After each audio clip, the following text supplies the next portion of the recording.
Hello friends, welcome to my YouTube channel SKG सामान्य ज्ञान। आप हमारे चैनल को सब्सक्राइब करें, बेल आइकन जरूर प्रेस करें।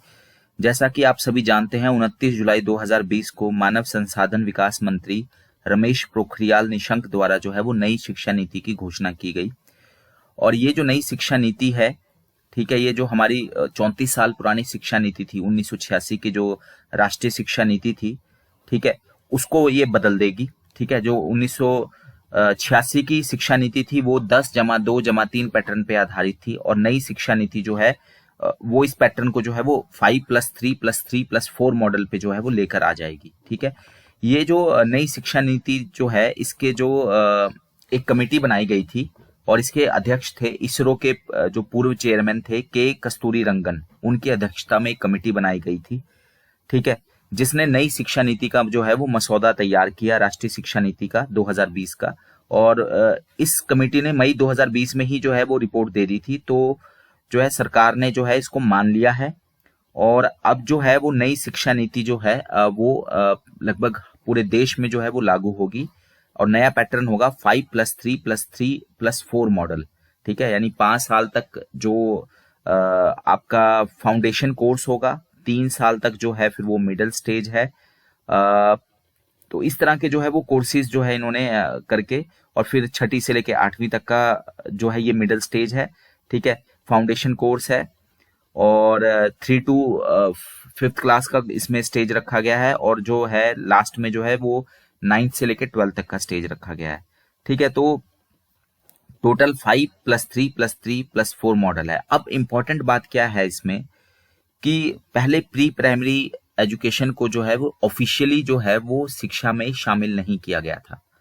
अब जो है वो प्री प्राइमरी एजुकेशन को नई एजुकेशन पॉलिसी में अब शिक्षा का पार्ट मान लिया गया है। यानी अब जो हम अनौपचारिक स्कूल पूर्व शिक्षा कहते थे ना, non formal pre school education, अब वो एक तरह से फॉर्मल हो गई है, औपचारिक हो गई है। यानी अब बच्चा जो है वो औपचारिक तौर पे जो है वो स्कूल में 3 वर्ष की आयु में ही जो है वो एंट्री पालेगा। ठीक है, यानी कि अब ये फॉर्मल एजुकेशन में आ गया है, ना कि नॉन फॉर्मल है, अनौपचारिक शिक्षा नहीं रही है। यानी 3 साल से अब जो पहला स्टेज है 5+3+3+4 का मॉडल का पहला स्टेज है, वो है फाउंडेशन स्टेज। इसमें 5 साल की पढ़ाई कराई जाएगी। इसमें प्राइमरी प्री प्राइमरी स्कूल यानी प्री प्राइमरी एजुकेशन के 3 से 6 साल, और इसके अलावा फर्स्ट और सेकंड क्लास यानी 8 साल तक बच्चा जो है, 3 से लेके 8 साल तक बच्चा जो है वो 5 साल की जो है वो प्री प्राइमरी स्कूल में जो है वो एजुकेशन, एक तरह से उसको दोनों को जोड़ दिया गया है। प्री प्राइमरी एजुकेशन को भी जोड़ दिया गया है, साथ में फर्स्ट और सेकंड क्लास को भी जोड़ दिया गया है, और इसको कहा गया है फाउंडेशन स्टेज। और ध्यान रखने वाली बात है, इस स्टेज में कोई भी एग्जाम नहीं होगा। ठीक है, फाउंडेशन कोर्स में फर्स्ट और सेकंड क्लास को जोड़ के, और जो हमारी प्री प्राइमरी एजुकेशन है 3 से 6 साल की, उसको जोड़कर अब इसमें कोई भी जो है वो एग्जाम जो है वो नहीं कंडक्ट करवाया जाएगा। ठीक है, अब बात करते हैं आंगनवाड़ी कार्यकर्ताओं को करवाया जाएगा ब्रिज कोर्स। अब जैसे कि आप सभी जानते हैं कि जो लगभग उत्तर प्रदेश में भी इस तरह की प्रक्रिया शुरू हो गई, बिहार में भी, अन्य राज्यों में, सभी राज्यों में जो है, जैसे कर्नाटक पहला स्टेट है इसको लागू करने वाला नई एजुकेशन पॉलिसी को, तो हर एक राज्य में जो है वो ये शुरू हो चुका है। ठीक है, अब सरकार ने एक चीज और भी कही है, क्योंकि देखिए 4.43% जीडीपी का हमें शिक्षा पे जो है वर्तमान में हम खर्च कर रहे हैं, 4.43%, और हमें खर्च कितना करना है, जीडीपी का 6%। सरकार ने एक और चीज कही है कि हम अलग से इसके लिए कोई इंफ्रास्ट्रक्चर नहीं क्रिएट करेंगे। ठीक है, ये केंद्र सरकार ने पहले ही बोल दिया कि कोई अलग से इंफ्रास्ट्रक्चर नहीं क्रिएट किया जाएगा। जो आपका फाउंडेशन कोर्स है, खासतौर पे प्री प्राइमरी एजुकेशन को जो इसमें शामिल किया गया है, तो जो एग्जिस्टिंग सिस्टम है, ठीक है, उसी को ही कंटिन्यू किया जाएगा। यानी कि जो भी आंगनवाड़ीज हैं उनको सशक्त किया जाएगा। सरकार ने ऐसा नहीं कहा है कि कोई अलग से भर्तियां की जाएंगी, स्कूलों में अलग से भर्तियां की जाएंगी, या प्री प्राइमरी के अलग से स्कूल खोले जाएंगे। नहीं, जो एग्जिस्टिंग सिस्टम है, जो वर्तमान में जो जो प्रक्रिया चल रही है, उसी को ही मजबूत बनाया जाएगा, इंटीग्रेट किया जाएगा, आपस में उनका जो है वो समन्वय बढ़ाया जाएगा। अब जैसे आप जानते ही हैं कि हिमाचल प्रदेश में भी जो है नई शिक्षा नीति जो है वो लगभग मार्च 2021 से जो है उसको एक तरह से जो है वो शुरू किया जाएगा। ठीक है, और जो भी हमारा एजुकेशनल सिस्टम है उसको दोबारा से जो है वो गठित किया जाएगा। और लगभग हर एक प्राइमरी स्कूल, लगभग 10,000 के आसपास प्राइमरी स्कूल हैं, तो सभी प्राइमरी स्कूल्स में जो है वो प्री प्राइमरी शुरू जो है वो करवाई जाएगी। अभी 10,000 में से सिर्फ 3,740 स्कूलों में जो है वो प्री प्राइमरी चल रही है। लेकिन अभी ये जो 10,000 प्री प्राइमरी स्कूल्स हैं, ठीक है, इनके साथ 18,000 आंगनवाड़ियों को जोड़ दिया जाएगा। अब वो किस तरह से जोड़ी जाएंगी वो आपने देखना है, ठीक है। तो आंगनवाड़ी स्कूलों के साथ मिलकर प्री प्राइमरी कक्षाओं को जो है वो शुरू किया जाएगा। यानी अभी तक जो है वो जो टकराव की स्थिति पैदा हो रही थी, खासतौर पे हिमाचल में जो टकराव की स्थिति पैदा हो रही थी, क्योंकि बाकी राज्यों में तो प्री प्राइमरी स्कूल जो है वो नहीं शुरू किए गए थे, लेकिन हिमाचल में स्पेशली जो है वो प्री प्राइमरी जो है वो स्कूलों में शुरू कर दी गई। लेकिन अब पूरे देश में जो है वो प्री प्राइमरी जो है प्राइमरी स्कूलों में शुरू की जाएगी। तो वो कैसे शुरू की जाएगी, वो इंटीग्रेट की जाएगी, ठीक है, आंगनवाड़ी स्कूलों के साथ। अब आंगनवाड़ी केंद्रों का भी इसके लिए जो है प्रारूप को बदला जाएगा, ठीक है। एक तो आंगनवाड़ी वर्कर्स को ब्रिज कोर्स कराया जाएगा। अभी देखना है कि जैसे कि कहा गया है ब्रिज कोर्स के बारे में, 6 माह की जो ब्रिज कोर्स की अवधि होगी, ठीक है, जिसमें ये सिखाया जाएगा कि बच्चों को किस तरह से पढ़ाना है, ठीक है। तो ये 6 महीने का कोर्स ऑनलाइन होगा, ऑफलाइन होगा, या ये जो 6 महीने का कोर्स है आपका, ये फेज वाइज मैनर में करवाया जाएगा कि इकट्ठा ही एक 6 के 6 महीने इकट्ठा करवा दिया जाएगा, या उसको एक एक महीना या 15-15 दिन का इस तरह से करवाया जाएगा। क्या ये रेगुलर एक तरह से करवाया जाएगा, या इसका कोई मतलब जैसे डिस्टेंस एजुकेशन के तौर पे करवाया जाता है। दूसरा, ये कहाँ पे करवाया जाएगा, बीआरसी में करवाया जाएगा या दोनों जो है वो मिलकर इसको करवाएंगे। दोनों विभाग जो है, सामाजिक न्याय अधिकारिता विभाग और देश में महिला बाल विकास विभाग है, हिमाचल में सामाजिक न्याय अधिकारिता विभाग है, यानी डायरेक्टरेट है महिला बाल विकास, और एजुकेशन विभाग, ये दोनों मिलके करवाएंगे या एक पर्टिकुलर तरीके से होगा, ये कैसे होगा, ठीक है। करिकुलम कौन डिजाइन करेगा, एससीईआरटी सोलन करेगा या डब्ल्यूसीडी के साथ मिलके करेगा। ये बहुत सारे चीजें हैं जिसके ऊपर काम चल रहा है। मैंने आपको पहले भी बताया था कि एक कमेटी फॉर्म की गई थी नई एजुकेशन पॉलिसी में, जिसमें शिक्षा विभाग के साथ साथ खासतौर पे प्री प्राइमरी एजुकेशन के लिए जो है वो सामाजिक न्याय अधिकारिता विभाग को भी जो है वो शामिल किया गया था। बाकी और भी डिपार्टमेंट है, लेकिन वो हायर एजुकेशन के लिए जो है वो शामिल किए गए थे, ठीक है। तो दोनों विभाग जो है, महिला बाल विकास जो भी है और शिक्षा विभाग, दोनों मिलकर इस पे काम करेंगे, ठीक है।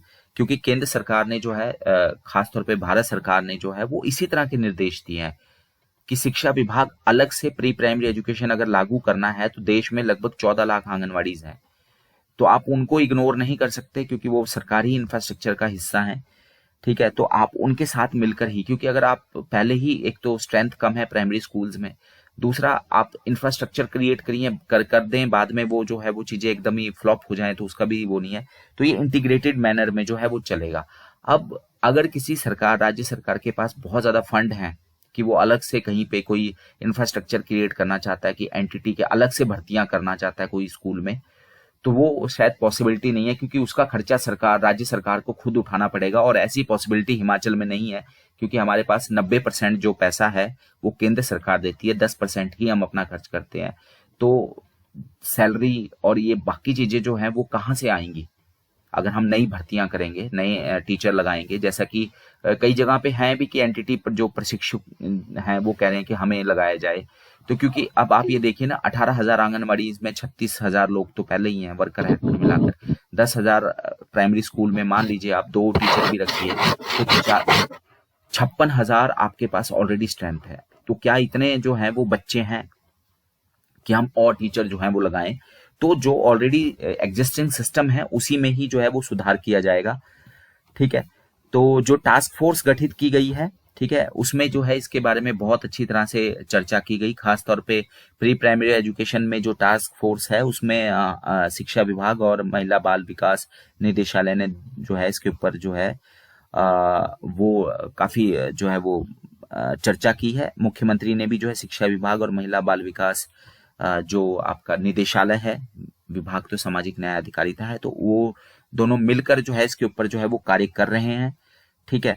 केंद्र सरकार ने भी ऐसे ही सभी राज्यों को गाइडलाइन दी है कि आपको आंगनवाड़ी, और जो न्यू एजुकेशन पॉलिसी अगर आप पढ़ेंगे तो उसमें क्लियर कट लिखा है कि प्री प्राइमरी एजुकेशन में आंगनवाड़ी को जो है वो मजबूत किया जाएगा, ठीक है। तो सरकार अभी प्री प्राइमरी एजुकेशन 3,740 स्कूलों में जो है वो जो है वो चला रही है शिक्षा विभाग, और 48,000 बच्चों ने वहां पे भी दाखिला लिया है। ठीक है, और केंद्र सरकार ने 100 और स्कूलों में जो है इसकी मंजूरी दी है। अब ये इंटीग्रेशन कैसे होगा, इसके लिए शिक्षा विभाग ने एक तो ऐसे स्कूलों का रिकॉर्ड मांगा है जहां पे एक्स्ट्रा मूलभूत सुविधाएं हैं, जैसे कि उनके पास एक्स्ट्रा कमरे हैं, 1 या 2 कमरे अलग हैं, तो वहां पर जो है वो आंगनवाड़ीज भी शिफ्ट किए जा सकते हैं। ठीक है, और वहां पे प्री प्राइमरी एजुकेशन जो है वो शुरू की जा सकती है। या जहां पे ऐसे कुछ स्कूल हैं जहां पे बच्चे कम थे और स्कूल जो है वो बंद कर दिया गया, ठीक है, और उनके जो भवन है वो खाली पड़े हैं, तो वहां पर भी जो है वो प्री प्राइमरी एजुकेशन जो है वो शुरू किया गया है। तो अभी जो है वो सारा का सारा रिकॉर्ड जो है वो इन्होंने मंगाया है। साथ ही साथ WCD ने भी अपना रिकॉर्ड मंगाया है कि कहाँ कहाँ पे हमारे जो है विभागीय भवन चल रहे हैं, कौन से आंगनवाड़ी जो है वो स्कूलों में चल रहे हैं, ठीक है, कौन से जो है वो प्राइवेट केंद्रों में चल रहे हैं, घरों में चल रहे हैं। तो इस तरह की चीजें जो हैं वो जो है वो मंगाई गई है। ठीक है, अब जो है प्री प्राइमरी जो है वो मिड डे मील स्कीम आप जानते ही हैं, तो नाश्ता भी जो है वो अब दिया जाएगा। अभी तक तो दोपहर का भोजन दिया जाता था, लेकिन आंगनवाड़ीज में क्योंकि प्री प्राइमरी स्कूल्स को जो है वो मॉर्निंग स्नैक्स यानी नाश्ता भी दिया जाता है और भोजन भी दिया जाता है, तो अब जो है वो सब दिया जाएगा। और साथ ही साथ जो बजट में जो है एक नई योजना भी जो है वो स्कूलों के लिए शुरू की गई थी, तो अब जो है विद्यार्थियों को फल, दलिया, हल्का खाना, ये सब जो है वो दिया जाएगा। ठीक है, और नई शिक्षा नीति में जो है वो मिड डे मील जो है एक तरह से अब वो छोटे बच्चों पे भी आ जाएगी, लेकिन उसके लिए स्पेशली WCD का जो जो जो मानक है उसको भी ध्यान में रखा जाएगा। ठीक है, तो एक तो जो आंगनवाड़ी कार्यकर्ताएं हैं उनको पढ़ाने का जो है वो बेहतर तरीके से जो है वो ट्रेनिंग दी जाएगी, उसके लिए ब्रिज कोर्स करवाया जाएगा। और सिर्फ हिमाचल में ही नहीं करवाया जा रहा है, उत्तर प्रदेश में भी शुरू हो गया है, तो ये मिलकर जो है ये ब्रिज कोर्स जो है वो शुरू करवाया जाएगा। ठीक है, तो नई शिक्षा नीति की प्रक्रिया शुरू हो चुकी है। ठीक है, और इसमें अब प्री प्राइमरी एजुकेशन जो पहले पार्ट नहीं था उसको भी पार्ट बना लिया गया है। ठीक है, और प्राइमरी स्कूल्स में ही जो है कई जगह पर जो है जहाँ पे मूलभूत सुविधाएं उपलब्ध है वहां पे ये शुरू करवाया जाएगा। ठीक है, शिक्षा सचिव जो है राजीव शर्मा ने उनकी स्टेटमेंट है ये। ठीक है, आंगनवाड़ी कार्यकर्ताओं को जो है ब्रिज कोर्स करवाया जाएगा, और जो सामाजिक न्याय अधिकारिता के सचिव हैं, अतिरिक्त सचिव, मुख्य सचिव, तो वो भी इसके ऊपर जो है मिलकर कार्य कर रहे हैं। निदेशक जो है WCD वो भी जो कार्य कर रहे हैं। तो एक तरह से जो है ये कोई अलग से प्रोसेस नहीं है, जैसे कई लोग कमेंट कर रहे हैं कि ये गलत फैसला है। ठीक है, एंटिटी वालों को लगाया जाना चाहिए, तो कहाँ पे लगाएंगे आप ये देखिए ना, 28,000 हो जाएंगे प्राइमरी स्कूल, और इसको 28,000 स्कूल्स में आपके ऑलरेडी जो है वो लगभग 56,000 के आसपास टीचर हो जाएंगे अगर प्री प्राइमरी स्कूल्स देखेंगे। तो उन लोगों को हटाएंगे तब लगाएंगे या और खोल दिए जाएंगे। तो इतना सारा आप ये देखिए ना, 28,000 स्कूल्स हिमाचल जैसे छोटे राज्य में, जहां पे 56,000 से भी ज्यादा जो है कर्मचारी सिर्फ इस प्राइमरी और प्री प्राइमरी को देखेंगे। तो अलग से सरकार भर्ती करके इंफ्रास्ट्रक्चर क्रिएट करके बाद में फिर वही कि बच्चे नहीं आ रहे हैं, ये नहीं हो रहा, तो वो शायद बहुत ही रेयर पॉसिबिलिटी है। ठीक है, फिर भी अगर किसी सरकार, राज्य सरकार के पास इतना फंड है कि वो अलग से भर्ती करे, तो वो भी पॉसिबिलिटी है। दूसरा हो सकता है कि आने वाले समय में बहुत सारे बदलाव हैं, जिसके ऊपर मैंने ऑलरेडी एक वीडियो जो बनाया था, खासतौर पे आंगनवाड़ी वर्कर्स के लिए बनाया था, कि भाई फ्यूचर में क्या क्या पॉसिबिलिटीज हो सकती हैं। ठीक है, हो सकता है कि आगे जैसे JBT की प्रमोशंस हैं, अगर कोई वर्कर्स जो हैं खासतौर पे +2 पास जो हैं, आगे वो बहुत सारे ऑप्शंस जो हैं वो खुल सकते हैं। ठीक है, लेकिन वो सिर्फ उन लोगों के लिए जो बहुत ज्यादा अच्छे हैं, इफेक्टिव हैं। ठीक है, इनकेस अगर ओपन भर्ती आती भी है, एंटिटी के साथ मिलकर आती है, तो उसमें भी जो है वो आंगनवाड़ी वर्कर्स और एंटिटी जो भी प्रशिक्षण प्राप्त लोग हैं उनको भी जो है वो बेनिफिट्स दिया जा सकता है। तो ये मेन एक जो छोटा सा वीडियो है, ये खास तौर पे जो आगे क्या अनफोल्ड होने वाला है, न केवल हिमाचल प्रदेश में बल्कि पूरे देश में नई एजुकेशन पॉलिसी से लेकर। ठीक है, फिलहाल हिमाचल की पूरा प्रयास है कि भाई जो नया जो हमारा सेशन है 2021-22 का, जो कि अप्रैल 2021 से शुरू होगा, मार्च अप्रैल से, तो वहां पर ये जो है ये एक तरह से जो है इसको एक कंप्लीट जो है एक स्ट्रक्चर बना दिया जाए कि किस तरह से जो है नई एजुकेशन पॉलिसी जो है खासतौर पे प्री प्राइमरी एजुकेशन में वो लागू की जाएगी। ठीक है, वैसे भी जो नई शिक्षा पॉलिसी है 2022 तक पूरे देश में लागू करने का पूरा जो है वो प्रावधान किया गया है। तो धन्यवाद, थैंक यू।